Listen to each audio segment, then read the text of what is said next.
அஸ்ஸலாமு அலைக்கும் வரஹ்மத்துல்லாஹ்.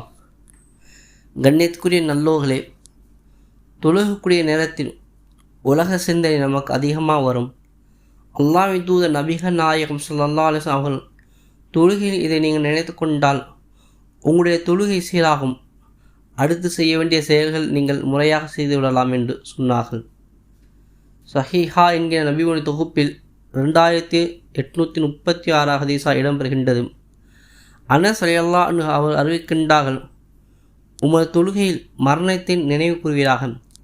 ஏனெனில் ஒரு மனிதன் தனது தொழுகையில் மரணத்தை நினைவு கூறும்போது தான் தொழுகையை முறையாக நிறைவேற்று தகுந்த நிலையில் அடைந்து விடுகின்றான். அந்த தொழுகை தவிர வேறு தொழுகை தொழுவதற்கு தனக்கு வாய்ப்பு இல்லை. இதுவே தனக்கு கடைசி தொழுகை என்று நினைக்கக்கூடிய ஒருவர் எப்படி தொழுவாரோ அப்படியே நீரும் தொழுவீராக.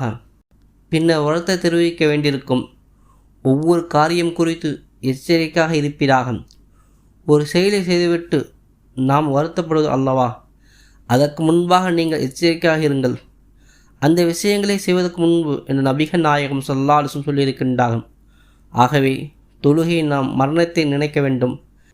தொழுகை பேணுதலாக இருப்பதற்கு வாய்ப்பாக அமையும் என்பதை நினைவு கொள்ள வேண்டும்.